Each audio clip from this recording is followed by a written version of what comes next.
Straight 20 minutes. Good afternoon. Good afternoon. Afternoon. Okay. Bonjour. Ça va? Comment ça va? Ça va bien, merci à vous. Je m'appelle Dou. You like that? For an American, not bad, right? Not bad. So how are you doing today? Can we give this mic? Okay. So I have good news and bad news. The good news is we are going to cover a lot of Diversity 3.0. But I think people said, wasn't there something about the future, right? So 3.0 will take us through to 2012, but we're going to show you some elements of the future and beyond. So we will actually, for a little bit of time, go into diversity 5.0. There we go. What does the future of diversity hold? And not what does it hold in France, Germany, or the US, Canada, or China? How do we look at the future globally? What is a global vision? Diversity 5.0. Okay, so we do have some objectives. We'd like to talk about the notion of global diversity business training. So those words usually do not go together. Diversity training, business training, local training, global diversity business training. And we're going to look at a very precious group. Before I am not too diverse, are there any middle managers in the audience? Raise your hand if you're a middle manager. Okay, sorry, Bruce. Sorry. You're a bit of a concern.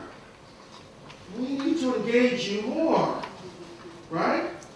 We want you to become the champion of diversity champions. That's what we want you to do. But that doesn't really turn out because we haven't engaged you in this dialogue. So we're going to talk about middle management engagement and how does that play out. And we've heard a lot about the triple bottom line.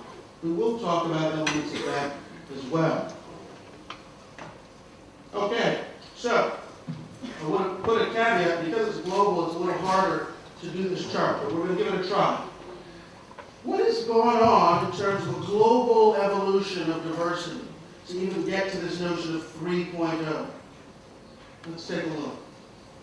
And I'm going to do two at once. Depending on which continent you live on, sometimes diversity 1.0 is what you see. Are we all familiar with the legal world, regulations, compliance? But sometimes that didn't happen first. Sometimes it happened second. Because in that second tier, we see what? Ethics, culture, social responsibility. Two of the double bottom line areas. Ethics, the morality of diversity. Social responsibility. In some quarters, you've heard the term diversity. It's the right thing to do. Depends on the continent which one comes first or second. Of course, diversity 3.0, a look at the notion of economic value. And for those of you who are in organizations, government, NGOs, mission, how does diversity help your mission? So we're going to do this again.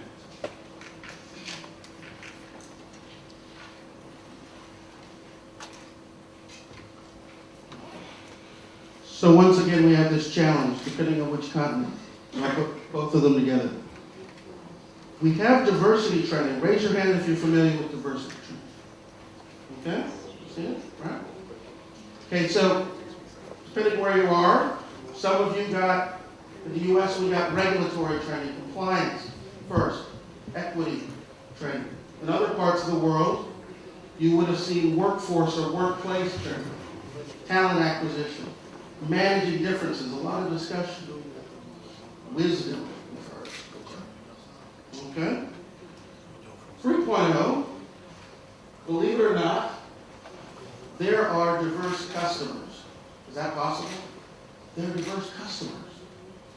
course, we hear about the notion of diverse consumers. We hear about globally, 6 strands, the role of people with disabilities, LGBT consumers, gender-based, immigrants, a growing base of demographics all around the world of new consumers that, believe it or not, many of your marketers are trying to learn about and engage. And of course, there's even, we're going to show a newer area. Some of you have business to business. That is, you sell to other businesses. It's a commerce transaction within businesses. How does diversity impact that? And we'll talk about that as we move. Okay. Here's an example, so we're all on the same page. Everybody, some people raise their hand about diversity 1.0, 2.0 training. These are just example topics. So we just global workforce, discrimination and bias, regulations, how do you communicate across different groups and settings. Sound familiar? Shake your head. So, yes, I see shaking heads. Good. Shaking heads. Sound all too familiar? Shaking heads. Too much familiar. Okay? All right. So here's a learning moment. A learning moment. What is it? We like to make things good. I'm a simple person. I like things simple, concise. So everybody says, how do you explain economic value in terms of diversity? One term. Blind spot. A blind spot. Did the translator get that? Everybody just shake your head. A blind spot. Now, that, when we translate that into diversity, is a missed business opportunity, a missed diversity business opportunity. So raise your hand if you think there are missed business opportunities in your organization. Raise your hand. There are. But there's a specific type of business that is a diversity business opportunity. So raise your hand if you think there's a diversity. Missed diversity. Very key. This is the key for understanding economic value. Because it means you have to look with a diversity lens at your workplace. You have to look at the marketplace. You have to look at the supply base, the investor base, and find those blind spots. And when you follow those blind spots, what do you have to do? You have to make them into reality. You have to make them convert it from a concept to the bottom line. And if you do that, we believe you'll get to the triple bottom line. We talked about morality. We talked about social responsibility. The blind spot is the foundation of economic value. All right, so I want to make sure you recognize any of these companies other than Bruce is at a decade. That doesn't count. Sorry, Bruce. Recognize these companies. They have blind spots. They still do. So this is not conceptual. It's been going on for 8 years. Started out in 2004 in the U.S. environment. Has moved globally, slowly globally, but globally enough. Real people making real decisions to drive economic value through diversity. Over the past 8 years, proven blind spots in euros, about 1.1 billion euros. Is that a lot of money? That's a lot. Here's our friend. He got it. That's a fair amount of money. What's the opportunity? It's massive. This is the tip of the iceberg. 10, 20 years from now, we'll be talking in trillions.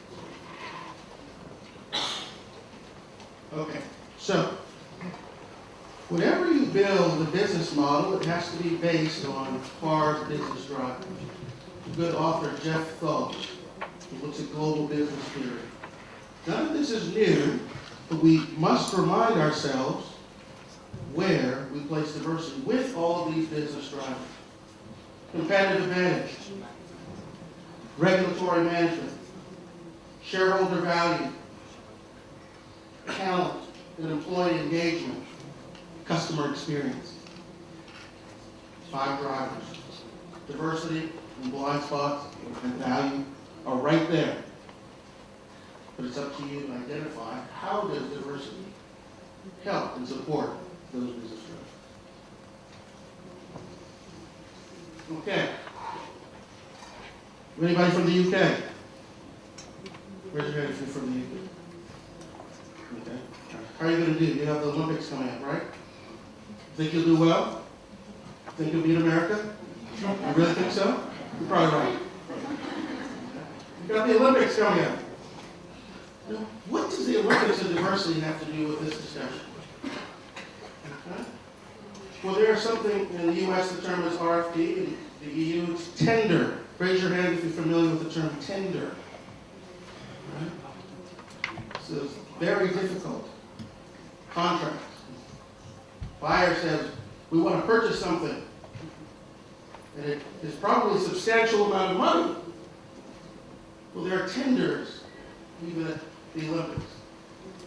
Now, in this case study, this is a different company, they looked at the tenders. And they said, how many of them talk about diversity? Only about 5% of them. But then they looked for other features of the buyer. Perhaps an office of diversity, an employee resource group, a diversity council or leader, a commitment to diversity on the website.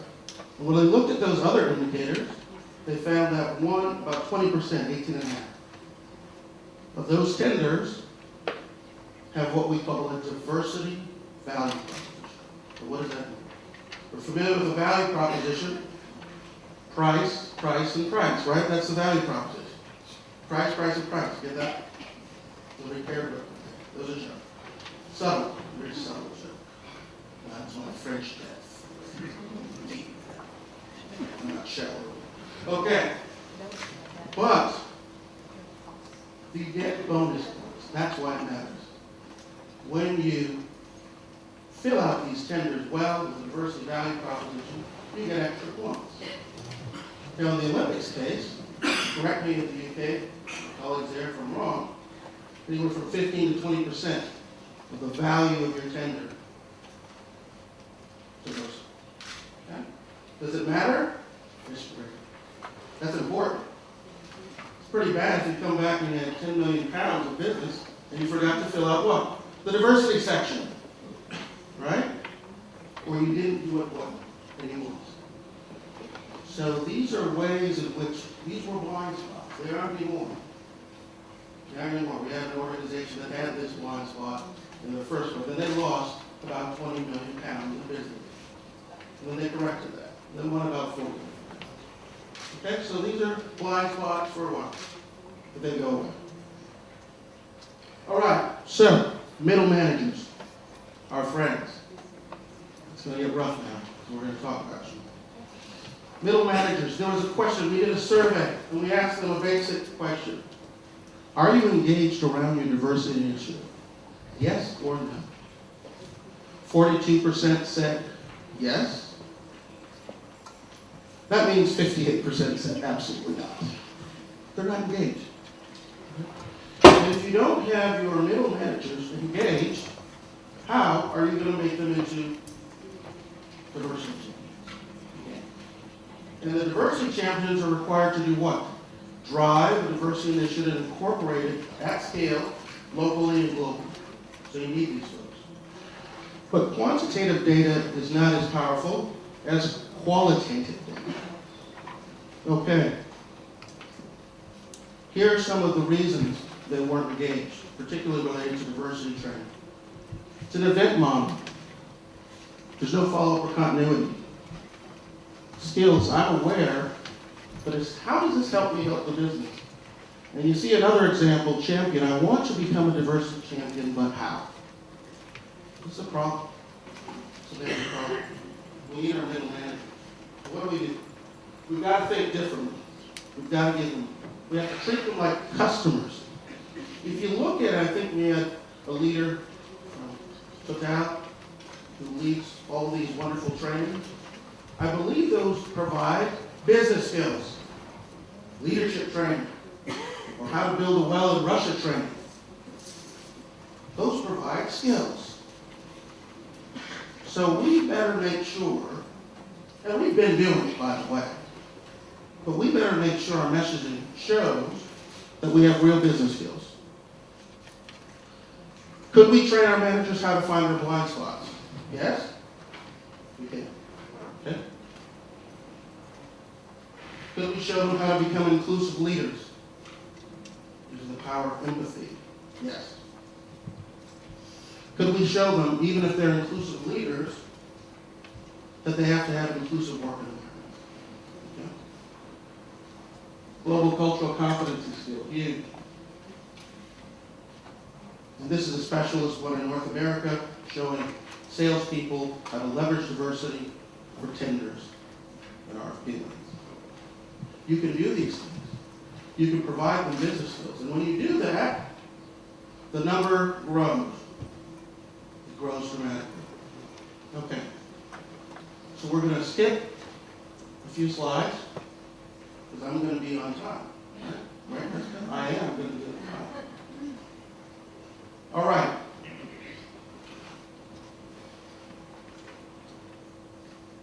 I think it's 2 minutes on its own, Pascal. I don't know if I can stop it. Oh, stop it.